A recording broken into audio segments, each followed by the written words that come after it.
باب من اضاف رجلا، باب جو شخص کسی انسان کو مہمان کے طور پہ بلائے، ضیافت کرے، اضاف پر ضیافت سے، الی طعام کھانے کی طرف، واقبل ہوا علی عملہ اور وہ اپنے کام میں متوجہ ہو جائے، کام میں لگ جائے، تو کیا یہ ٹھیک ہے؟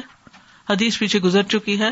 حدثني عبد الله بن منیر سمع النضر اخبرنا ابن عون قال اخبرني ثمامة بن عبد الله بن انس عن انس رضی اللہ عنہ قال، انس رضی اللہ عنہ کہتے ہیں، كنت غلاما، میں لڑکا تھا، یعنی چھوٹا تھا ابھی.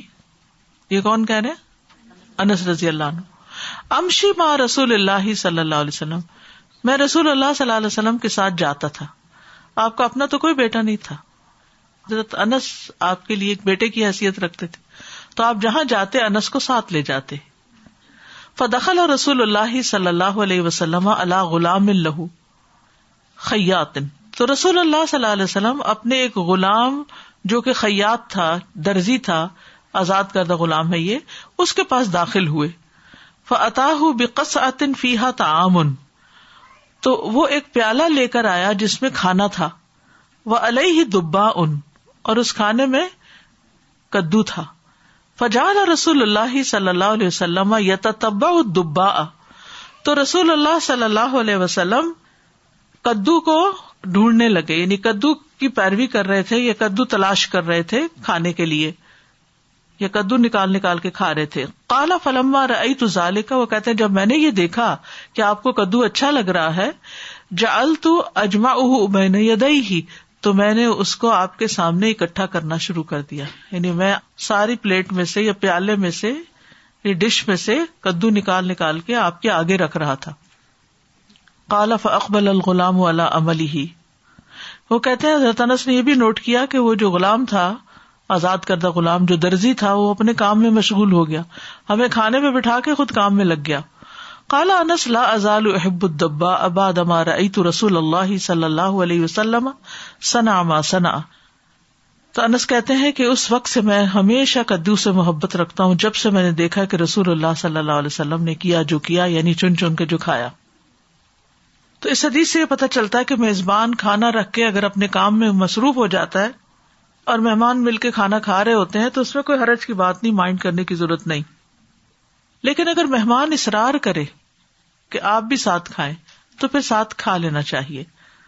جیسے حضرت ابوبکر کے مہمانوں نے اصرار کیا تھا، وہ پیچھے ہم نے حدیث پڑھ چکے ہیں کہ جس میں پھر انہوں نے قسم کھا لی تھی کہ ہم نہیں کھائیں گے جب تک ابوبکر نہیں کھائیں گے، اور پھر جھگڑا بھی ہو گیا تھا. جب واپس آیا انہوں نے کھایا نہیں تھا تو حضرت ابوبکر اپنے بیٹے کو ڈانٹنا شروع ہو گئے. پھر اسی طرح کسی کے سامنے کھانا لا کے رکھنے کا بھی جواز ہے اس میں، اور کھانے میں سے جو اس کی پسند کی چیز ہے وہ نکال کے اس کے لیے خاص رکھنے میں بھی کوئی حرج نہیں. جیسے حضرت انس نبی صلی اللہ علیہ وسلم کے لیے کدو ڈھونڈ کے نکال کے آپ کے آگے رکھ رہے تھے. یعنی بعض اوقات آپ دیکھتے کہ بچوں کو آپ نے کچھ کھلانا ہوتا ہے تو انہیں سارا سالن پسند نہیں ہوتا، لیکن اس میں سے کوئی خاص بوٹی پسند ہے یا کوئی خاص چیز جو آپ نے اس میں ڈالی ہوئی ہے ان کو وہ پسند ہے، تو آپ ان کی سہولت کے لیے یا سہولت کے علاوہ محبت کی وجہ سے آپ کٹھی کر کے ان کے آگے پلیٹ میں آسانی کے لیے رکھ سکتے ہیں. بعض اوقات ہم نوالے بنا کے رکھ دیتے ہیں. کبھی بنایا اپنے بچوں کے لیے؟ میرا نہیں خیال کوئی ماں بھی ایسی ہوگی جس نے لقمے نہ بنا کے دیے، کیونکہ بچے بڑے بھی ہو جاتے ہیں تو پھر بھی کہتے ہیں کہ ایک لقمہ اپنے ہاتھ سے کھلا دیں. ان کو وہ مزہ نہیں بھولتا جو بچپن میں انہوں نے اٹھایا ہوتا ہے ماں کے ہاتھ سے کھانے کا. تو بہرحال اصل میں بتانا یہ مقصود ہے کہ یہ بیڈ مینرز نہیں ہے، کیونکہ کچھ چیزوں میں ہم بہت پکی ہو جاتے ہیں، اپنا کھاؤ، یہ کیا تم دوسرے کے آگے رکھ رہے ہو. یہ چیزیں محبت بڑھانے والی بھی ہوتی ہیں.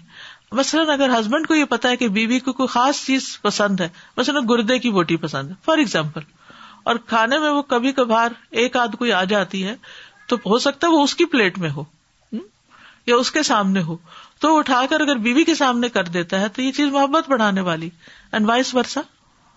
تو اب حضرت انس تو چھوٹے سے بچے تھے اور نبی صلی اللہ علیہ وسلم ان کی تو شان ہی کیا، لیکن انس اتنے کیئرنگ ہیں. یہاں سے حضرت انس کا بھی کردار پتہ چل رہا ہے کہ جب انہوں نے دیکھا کہ رسول اللہ صلی اللہ علیہ وسلم یتتبع الدباء، کہ آپ کدو کو تلاش کر رہے ہیں، تو انہوں نے آپ کے بہاف پہ یہ کام کرنا شروع کر دیا, تلاش کر کر کے نکال کے اس میں سے آپ کے آگے رکھ دیا. عام طور پر تو یہ ہوتا ہے نا کہ بڑا چھوٹے کے آگے رکھتا ہے, لیکن یہاں انہوں نے نبی صلی اللہ علیہ وسلم کے آگے اور آپ نے منع نہیں کیا کہ تم ایسا نہ کرو, میں خود ہی کھا لوں گا, میرے اپنے ہاتھ ہیں کہ میں کھا سکتا ہوں. اس طرح کی روکھی سوکھی باتیں نہیں کرنی چاہیے. اول تو یہ ہے کہ ہم دوسروں کی پرواہ نہیں کرتے وہ کیا کھا رہے ہیں کیا نہیں کھا رہے, لیکن اگر اللہ کسی کے دل میں ڈالے اور کوئی کرنا چاہے تو اسے کرنے بھی دیا کرے. کیونکہ دیکھیں کسی کا لاڈ کرنا یا کسی سے لاڈ کروا لینے میں کوئی حرج نہیں ہے. ہماری زبان میں لاڈ کہتے ہیں نا اس کو, تو بعض اوقات کہتے ہیں اتنے لاڈ مت کرو. ٹھیک ہے, کسی بھی چیز کی جو ایکسٹریم ہے, حد سے بڑھنا ہے, وہ تو بالکل ٹھیک نہیں, یعنی لاڈ میں بھی حد سے بڑھنا ٹھیک نہیں, لیکن لاڈ کا ہونا ہی نہ زندگی میں, وہ بھی پھر ایک روکی پھیکی زندگی ہے, اس میں بھی کوئی مزہ نہیں ہے. ٹھیک ہے, تو یہ ہمارے دین کی خوبصورتی ہے کہ انسان کی طبیعت اور انسان کے مزاج اور انسان کی ضرورت, یہ محبت بھی تو ایک ضرورت ہے نا انسان کی کہ اس کے اپنے اس کی کیئر کرے. تو ان چیزوں کی رعایت رکھی گئی ہے اور یہ چیزیں ہم نے بھلا دی ہیں. اگر ہم کبھی کرتے بھی ہیں تو ساتھ ساتھ سناتے بھی جاتے ہیں, تم کب بڑے ہوگے, نوالے توڑ توڑ کے تمہیں کھلائیں. اور حضرت عائشہ کہتی ہے کہ بعض اوقات میں حیض کی حالت میں ہوتی اور گوشت کی ہڈی کھا کر رکھتی اور آپ اسی جگہ سے اٹھا کر کھا لیتے تھے. یہ بھی ایک لاڈ کی بات ہے, یہ بھی محبت کا اظہار ہے. کیا کوئی اور بوٹی نہیں ہوگی یا آپ اور بھی کھا سکتے تھے, لیکن اس سے دوسرے شخص کے ساتھ ایک تعلق ظاہر ہوتا ہے. اور دین کی یہ گائیڈنس ہے زندگی کو خوبصورت بنانے کے لیے. کچھ چیزیں ہوتی ہیں زندگی کی ضرورت پوری کرنے کے لیے, اور کچھ ہوتی ہیں اس کی خوبصورتی میں اضافہ کرنے کے لیے, محبت میں اضافہ کرنے کے لیے, اس کے لطف میں اضافہ کرنے کے لیے. یعنی روکھی پھیکی اور سوکھی زندگی بسر کرنا زیادہ تقویٰ کے قریب نہیں ہے. تقویٰ یہ ہے کہ انسان گناہوں سے بچے اور احسان کے درجے میں کام کرے. جی SubhanAllah, I was just thinking that when Allah intends to put some goodness in some food item, He puts so much goodness, like honey, gourd. There are so many benefits, as you mentioned just earlier today. And also people. When He puts goodness in certain people, how much goodness spreads through them. And I was thinking of this amazing hadith we learned yesterday, the example of the believer who recites the Quran. You see, and what is mentioned in that hadith is رِيحُهَا طَيِّبٌ وَطَعْمُهَا طَيِّبٌ. And I'm thinking of students of Quran that are mentioned in these ahadiths, like Anas radhiyallahu anhu and also Abu Hurairah radhiyallahu anhu, how much goodness spread through them because they paid attention to detail. So as those who learn Quran, we should pay attention to detail in the correct way, and then we're able to do ihsan. And Anas radhiyallahu anhu is, he's serving Rasulullah sallallahu alaihi wasallam based on what he likes. He's putting him before himself. Abu Hurairah radhiyallahu anhu also, even though he's very hungry, what does he recollect about this situation? That yes, I was hungry, but he's not feeling bad about himself. He's not feeling sad.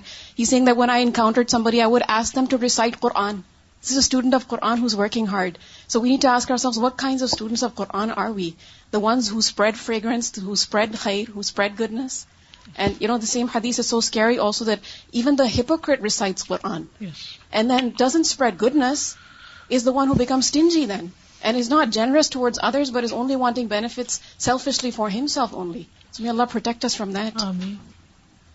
Sadhati, I have a question for a reverse situation. So for instance, if there's a vegetable or something in the food that a child or another person doesn't like, so removing that thing is also okay? Yes, it's okay. یعنی بعض اوقات یہ ہوتا ہے کہ کسی کو کوئی کھانا پسند نہیں ہوتا تو نبی صلی اللہ علیہ وسلم کو جو پسند نہیں ہوتا تھا وہ چھوڑ دیتے تھے.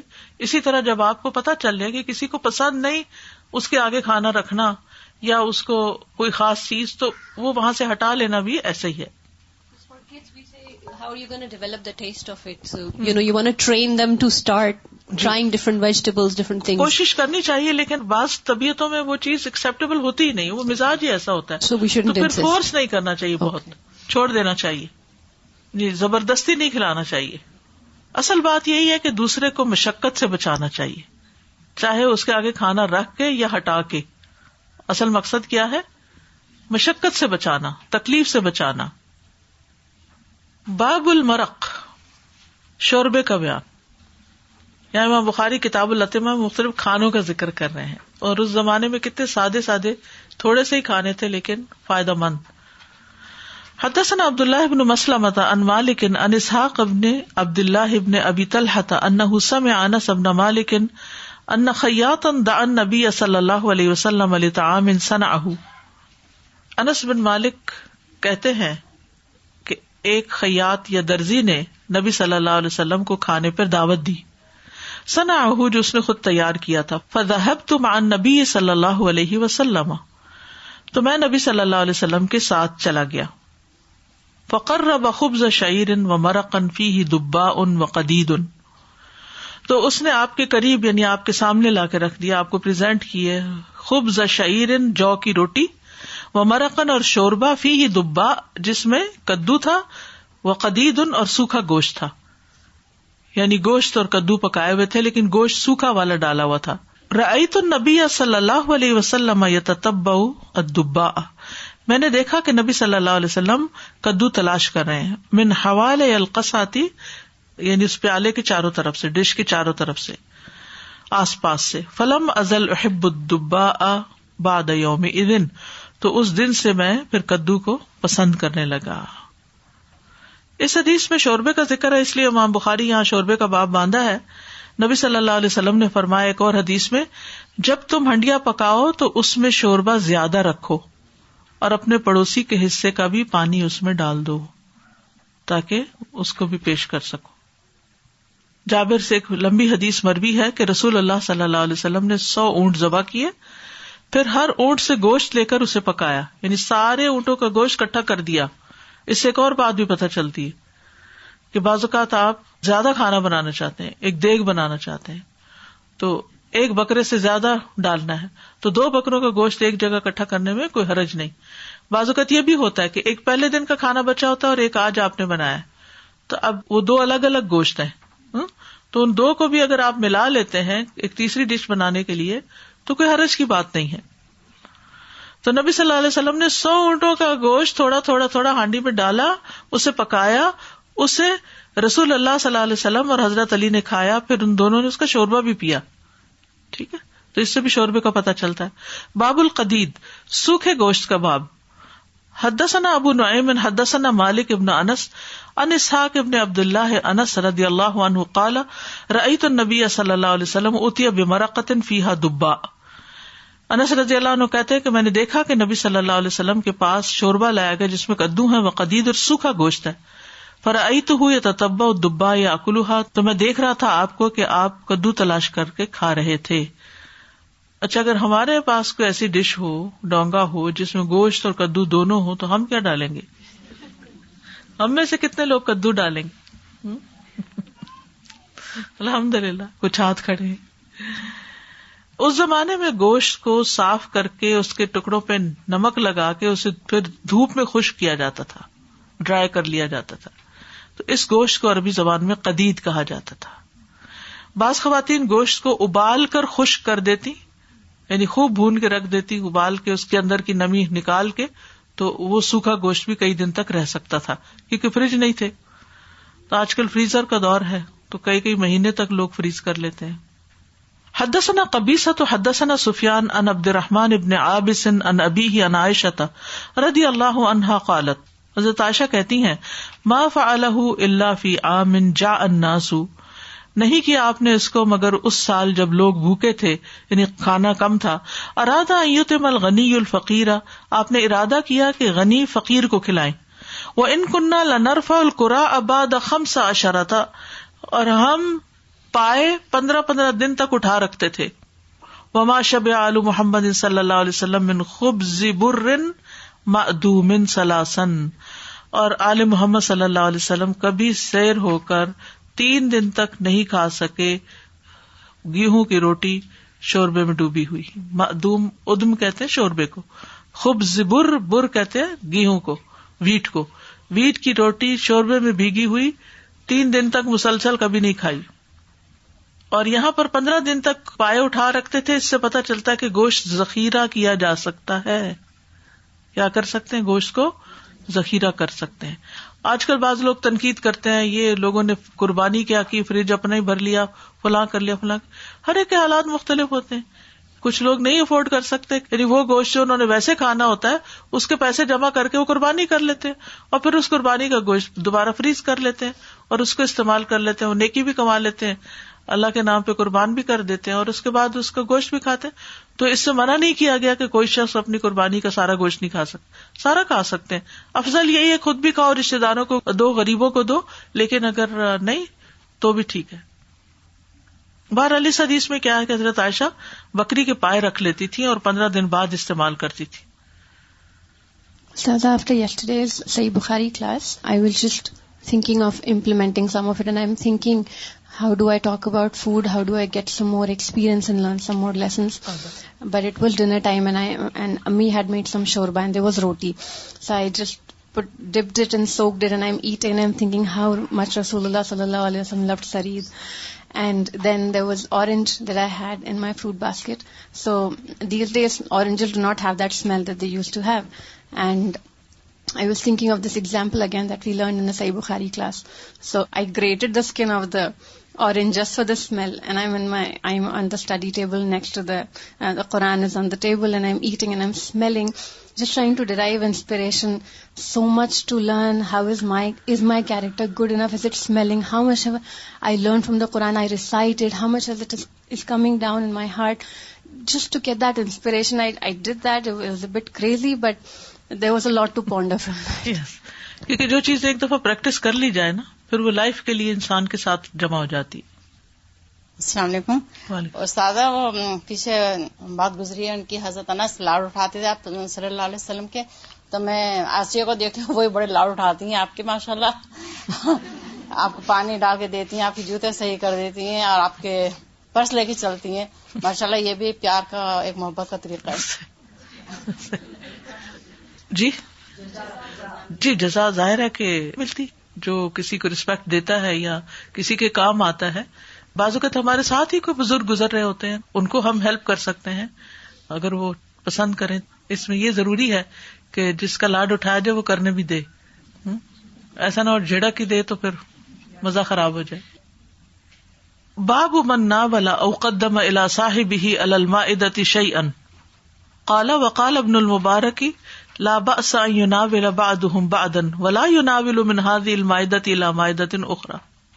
باب من ناول جس نے پکڑایا، او قدم یا پیش کیا، الى صاحبه اپنے ساتھی کو، علی المائدة دسترخوان پر، شیئا کچھ. یعنی کیا یہ جائز ہے کہ آپ سب بیٹھے ہوئے ہیں تو اپنے ساتھی کی ہیلپ کریں؟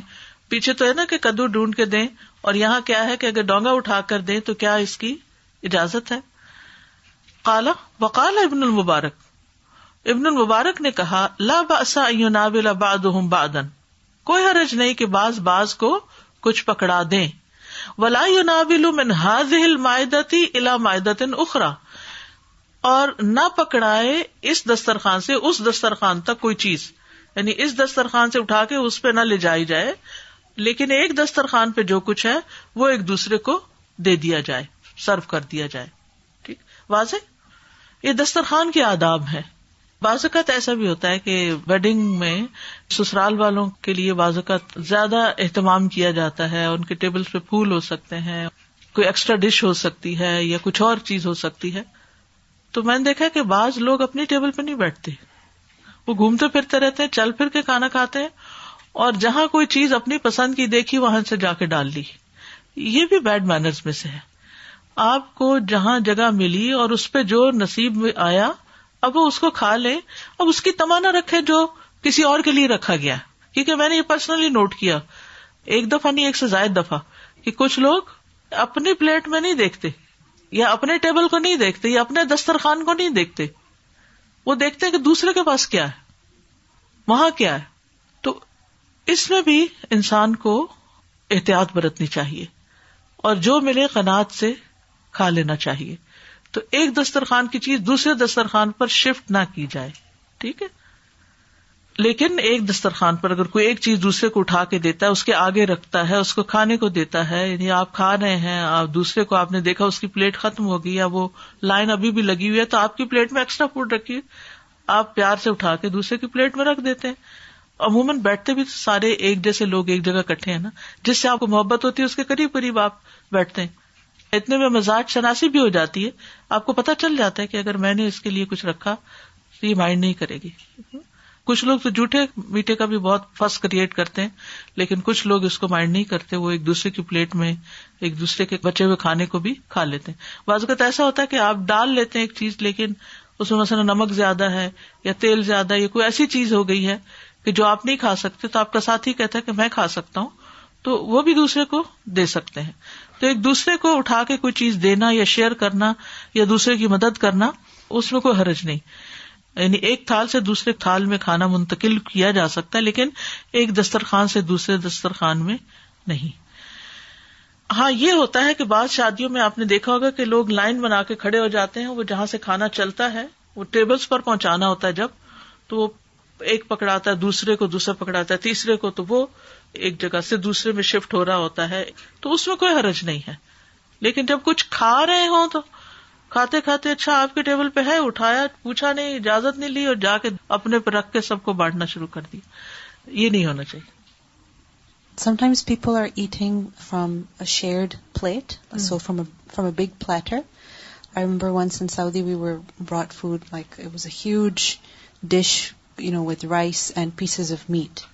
So, if 2 or 3 people are eating from the same dish and then somebody takes like 2 or 3 pieces of meat and then gives them to somebody else, then of course that's not fair. Because now you only have rice left or bones left. بالکل. So it's not fair. کیونکہ سب کا لحاظ رکھنا چاہیے. دیکھیں اگر انسان ایک کرائیٹیریا رکھ لے نا کہ جو چیز مجھے اپنے لیے اچھی نہیں لگتی وہ مجھے دوسرے کے لیے بھی نہیں کرنی، تو ساری چیزیں حل ہو جاتی، کوئی لمبے چوڑے لیکچر کی بھی ضرورت نہیں رہتی. حدثنا اسماعیل قال حدثني مالک عن اسحاق ابن عبد الله ابن ابي طلحة انه سمع انس بن مالک يقول ان خياطا دعا رسول الله صلی اللہ علیہ وسلم لطعام صنعه. ایک درزی نے رسول اللہ صلی اللہ علیہ وسلم کو کھانے کی دعوت دی جو اس نے بنایا تھا. قال انس کہتے ہیں فذهبت مع رسول اللہ صلی اللہ علیہ وسلم الى ذلك الطعام. انس کہتے ہیں میں رسول اللہ صلی اللہ علیہ وسلم کے ساتھ اس کھانے پر گیا تھا. فقرب الى رسول اللہ صلی اللہ علیہ وسلم خبزا من شعیر، تو اس نے آپ صلی اللہ علیہ وسلم کے قریب کی جو کی روٹی، ومرقا فی دبا، اور شوربہ جس میں کدو تھے، وقدید، اور سوکھا گوشت. قال انس کہتے ہیں فرأیت رسول اللہ صلی اللہ علیہ وسلم یتتبع الدبا، میں نے دیکھا آپ دبا تلاش کر رہے تھے، من حول الصفحة، پلیٹ کے کناروں سے. فلم ازل احب الدبا من یومئذ، تو اس دن سے میں کدو پسند کرنے لگا. وقال ثمامة عن انس فجعلت اجمع الدبا بین یدیہ. ثمامہ کہتے ہیں کہ انس کہتے ہیں کہ میں آپ صلی اللہ علیہ وسلم کے سامنے کدو کو اکٹھا کرنے لگ گیا. تو اس سے کیا بات پتہ چلتی ہے کہ ایک دسترخوان پر بیٹھے ساتھی کو کھانا دیا جا سکتا ہے، چاہے اپنی پلیٹ سے نکال کے دیں، چاہے اگر کمبائنڈ پلیٹ ہے اور اس میں سے اس کو کچھ مشکل ہے دوسری طرف سے اٹھانے میں تو دوسری طرف اس کو گھما دیا جائے. کچھ موونگ ٹیبل بھی ہوتے ہیں نا، تو اس میں آپ ایک چیز لے رہے ہیں، کسی کو وہ چیز چاہیے تو آپ اس کو سلائڈ کر لیتے ہیں. اسی طرح جس کو چاہت نہیں، جس کو نہیں کھانا، اس کے اوپر زیادتی بھی نہ کی جائے. ریورس کیا ہے، یعنی جو پسند کرتا ہے اس کو تو دیا جائے، اور جو پسند نہیں کرتا اسے زبردستی کھلانا جو ہے وہ تکلیف دینے والی بات ہے. باب الرطب بالقثاء، تازہ کھجوریں ککڑی کے ساتھ، کیوکمبر اینڈ ڈیٹس. حدثنا عبد العزیز بن عبد اللہ قال حدثني ابراہیم بن سعد عن ابیہ عن عبد اللہ بن جعفر بن ابی طالب رضی اللہ عنہما قال رأیت النبی صلی اللہ علیہ وسلم یأکلن الرطب بالقثاء. جعفر بن ابی طالب کہتے ہیں کہ میں نے نبی صلی اللہ علیہ وسلم کو دیکھا کہ آپ کھا رہے تھے تازہ کھجوریں ککڑی کے ساتھ، کیوکمبر کے ساتھ. تو ان دونوں کو ملانے کی صورت کیا ہے کہ کھجوروں میں کچھ ککڑی ڈال دی جاتی ہے اور انسان ان کو اکٹھا کھاتا ہے، یعنی ایک کھجور کھائی اوپر سے ککڑی کھائی، ایک بائٹ اس کا لیا ایک اس کا لیا، تو وہ مکس ہو کے بہت لذیذ بن جاتا ہے. اسی طرح بعض لوگ کھجوروں کو مکھن کے ساتھ کھاتے ہیں، بعض لوگ کریم کے ساتھ کھاتے ہیں، بعض لوگ بادام کے ساتھ کھاتے ہیں، تو کوئی حرج کی بات نہیں ہے. خشک اور تر کو ملا کے کھایا جا سکتا ہے. ٹھیک ہے، کھجور کا مزاج جو ہے یہ گرم بھی ہے اور خشک بھی ہے، اور ککڑی جو ہے یا کھیرا جو ہے یہ سرد اور تر مزاج رکھتا ہے، تو دونوں ایک دوسرے کو درست کر دیتے ہیں. خالی کھیرا کھایا جائے تو بھی نقصان دے سکتا ہے کسی کو، خالی کھجوریں کھائیں تو کسی اور کو نقصان دے سکتی. تو یہ ایک بیلنسڈ فوڈ بن جاتی ہے. مسلم کی روایت میں کہ نبی صلی اللہ علیہ وسلم نے دونوں کو اس لیے جمع کیا کہ یہ معتدل مزاج والی بن جائے. ان میں سے ہر ایک دوسرے کی اصلاح کرتا ہے اور اس کے نقصان کو ختم کر دیتا ہے. ککڑی کے اپنے فائدے ہیں. بنی اسرائیل نے بھی ککڑی مانگی تھی. کھجور کے بھی بہت فائدے ہیں. اگر جلد میں گلنے سڑنے کا عمل پیدا ہو جائے تو اس میں بھی فائدہ دیتی ہے. کھجور جسم کو موٹا بھی کرتی ہے. ککڑی اور کھجور ملا کے کھانے سے جسم بڑھتا ہے. حضرت عائشہ کہتی ہے میری والدہ نے چاہا میں کچھ موٹی ہو جاؤں تاکہ مجھے رسول اللہ صلی اللہ علیہ وسلم کے گھر بھیجا جا سکے, رخصتی کی جا سکے, مگر مجھے ان کی حسب منشا کسی چیز سے فائدہ نہ ہوا, حتیٰ کہ انہوں نے مجھے ککڑی اور کھجور ملا کر کھلائی تو میں اس سے خوب موٹی ہو گئی. کسی احتیاط سے کھائیے گا, سنت سمجھ کے کھاتے ہوئے. اچھا, اس سے یہ بھی پتہ چلتا ہے کہ غذاؤں کو ملا کے بھی کھایا جا سکتا ہے. ایک یہ بھی ہے نا کہ سنگل فوڈ, سنگل آئٹم, ایک چیز کھانی چاہیے ایک وقت میں, تو اگر دو چیزیں ملا کے کھا لی تو کوئی حرج نہیں ہے. نبی صلی اللہ علیہ وسلم کچھ اور چیزیں بھی ملا کے کھاتے تھے, جیسے تربوز اور تازہ کھجور ملا کے کھاتے, اور فرماتے ہم کھجور کی گرمی اس تربوز کی ٹھنڈک سے اور اس کی ٹھنڈک کا اس گرمی سے توڑ کرتے ہیں. اعتدال. اب یہ باب جو ہے یہ بلا عنوان ہے. بعض نسخوں میں باب الحشف بھی اس کو کہا گیا ہے. حشف ردی کھجور. حدثنا مسدد حدثنا حماد بن زید عن عباس الجریری عن ابی عثمان قال تضیفت ابا ہریرہ, میں مہمان بنا ابو ہریرہ کا. ابو عثمان النہدی ابو ہریرہ کے پاس 7 راتوں تک مہمان رہے. ٹھیک ہے, 7 کا مطلب ہے 7, 1 ویک ان کے گھر رہے. فکانا ہوا, تو ابو عثمان کہتے ہیں کہ وہ ابو ہریرہ وامرأتہ اور ان کی بیوی بسرہ بنت غزوان وخادمہ اور ان کے خادم یعتقبون اللیل اثلاثا, رات کو 3 حصوں میں ایک دوسرے کا پیچھا کرتے.